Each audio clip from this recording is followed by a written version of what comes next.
अस्सलाम वालेकुम। आज की वीडियो में हम आपको तीसरे मुग़ल शहंशाह जलालुद्दीन मोहम्मद अकबर की तीसरी बीवी जोधाबाई के बारे में बताएंगे। ये जो आप अपने सामने वीडियो देख रहे हैं, ये जो तारीख़ी इमारत है, ये हिंदू मलका का मज़ार है। जी हाँ, आप शायद हैरान होंगे कि एक हिंदू मलका का मज़ार कैसे हो सकता है। तो बिल्कुल जनाब, ये आपके सामने हिंदू मलका जोधाबाई की, जो कि मुग़ल शहंशाह अकबर की बीवी थी, उनका मज़ार है। तारीख़ की शायद ये पहली हिंदू खातून है कि जिनको मरने के बाद उनके जिस्म को आग लगाने की बजाय उनका एक मज़ार बनाया गया, जो आज तक मौजूद है। भारतीय रियासत आगरा, जहाँ पर जलालुद्दीन मोहम्मद अकबर का मज़ार है, उससे तकरीबन 1 किलोमीटर के फासले पर फतेहपुर सीकरी का शहर है। इस फतेहपुर सीकरी में जोधाबाई का ये मज़ार आपके सामने है। ये मज़ार जोधाबाई के बेटे और हिंदुस्तान के शहंशाह नूरुद्दीन मोहम्मद जहांगीर ने सन 1605 से लेकर सन 1610 तक बनाया था, और उस वक्त के तकरीबन 15 लाख रुपए इस पर खर्च हुए थे। ये मज़ार दरअसल पहले एक बारादरी था, जो लोधी सुल्तान इस्कंदर लोधी ने बनाया था। बाद मुग़ल शहंशाह नूरुद्दीन मोहम्मद जहांगीर ने अपने वालिदा की तदफीन के लिए इस बारादरी को मज़ार में तब्दील करने का फ़ैसला किया, और तकरीबन 15 लाख रुपए खर्च करके अजीम शान बाग बनवाया। इस बारादरी की दोबारा से तामीर उन्होंने की, और इसके का एक तहखाना भी बनवाया था, और इस तहखाने में उसने अपनी हिंदू माँ का ये मज़ार बनाया था। जोधाबाई सन 1520 में पैदा हुई थी, और उनकी शादी शहंशाह अकबर से सन 1545 में हुई थी। इससे पहले शहंशाह अकबर की 2 बीवियाँ थीं, एक रुकैया बेगम, दूसरी सलीमा बेगम। लेकिन मुग़ल शहंशाह अकबर की तब कोई औलाद न थी, और वो अपने जानशीन के लिए बहुत परेशान रहता था। अकबर उस दौर के मशहूर वली कामिल हज़रत ख्वाजा मोइनुद्दीन चिश्ती अजमेरी के मज़ार पर भी काफ़ी अरसा जाकर दुआएं मांगता रहा कि शायद अल्लाह ताला उसे जानशीन नसीब फरमा दे, लेकिन शायद कुदरत को कुछ और ही मंजूर था।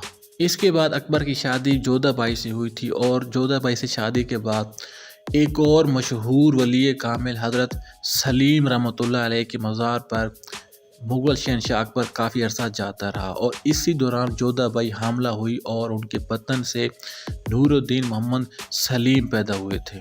सलीम का नाम उन्होंने उस मशहूर वली कामिल सलीम के नाम पर रखा था कि जिनकी दुआ से उनका बेटा पैदा हुआ था।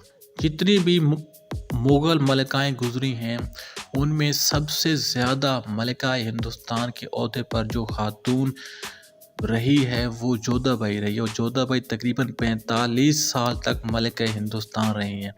जोधाबाई शहंशाह अकबर की पसंदीदा और चहेती बीवी थी। वो उसको प्यार से चांद भी कहा करता था। तारीख़ की शायद ये पहली ऐसी शादी थी कि जिसमें एक हिंदू की शादी एक मुसलमान से हुई थी, और जोधाबाई मरते दम तक अपने धर्म पे, अपने मज़हब पे कायम रही, और वो हिंदू ही रही। उन्होंने इस्लाम कबूल नहीं किया था। अकबर को अपनी बीवी से बेहद मोहब्बत थी। उनकी मोहब्बत के किस्से आज भी ज़बान-ए-ज़द-ए-आम हैं। जोधाबाई अपने वक्त की बहुत खूबसूरत औरत थी, और उनके हुस्न के चर्चे पूरे उस वक्त जो मुल्क थे, उनके जो शहजादे थे, वहाँ तक पहुँचे हुए थे। लेकिन उनकी शादी शहंशाह अकबर से ही होना तय पाई।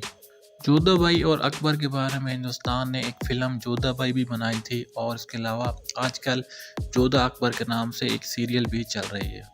जब अकबर के बेटे नूरुद्दीन मोहम्मद सलीम की पैदाइश हुई थी, तो शहंशाह अकबर ने जोधाबाई को मरियम-उज़-ज़मानी का खिताब दिया था।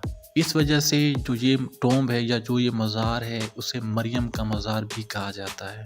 मरियम-उज़-ज़मानी के अलावा जोधाबाई को हीरा सिकरी भी कहते हैं। कुछ मौरख़ीन का ख्याल है कि जो जोधाबाई थी, वो बाद में मुसलमान हो गई थी, और उनका इस्लामी नाम मरियम रखा गया था, जो कि सही नहीं है। मरियम-उज़-ज़मानी दरअसल शहंशाह जहांगीर की पैदाइश के बाद खुश होकर अकबर ने उनको एक बतौर लक़ब के अता फरमाया था। वो मुसलमान नहीं हुई थी, और आखिरी दम तक वो हिंदू ही रही थी, और जब वो मरी थी तो तब भी वो हिंदू होकर ही मरी थी, वो मुसलमान नहीं हुई थी। लेकिन नूरुद्दीन जहांगीर ने अपनी माँ से बेपनाह मोहब्बत की वजह से उनके जिस्म को आग लगाने की बजाय उनका मज़ार बना दिया था। سورج نکلا اور ڈھل گیا اور کئی پیر بدل گئے، لیکن آج تک مریم الزمانی یعنی جودھا بائی کا نام زندہ ہے۔ ہندوستان کی یہ عظیم ملکہ آگرہ کے شہر فتح پور سیکری میں اپنے مزار میں آسودہ خاک ہے۔ جودھا بائی نے لاہور کے شاہی قلعہ کے ساتھ مشہور و معروف ایک مسجد بھی بنائی تھی جس کا نام مریم الزمانی مسجد ہے۔ وہ مسجد آج بھی شاہی قلعے کے عقب میں موجود ہے۔ اپنے وقت کی عظیم ملکہ کے جنہوں نے مغلوں کو ایک وارث دیا تھا۔ بہترین فن تعمیر کا شاہکار یہ مزار جو دیکھنے والوں کی آنکھوں کو خیرہ کر دیتا ہے۔ سلطان اسکندر لودھی کی بنائی گئی بارادری کون جانتا تھا کہ یہ مشہور و معروف ملکہ ہندوستان کی آخری آرام گاہ بن جائے گا۔ عشق و محبت کی لازوال داستان آج بھی لوگوں کے ذہنوں میں گردش کر رہی، اور جب تک یہ دنیا ہے تب تک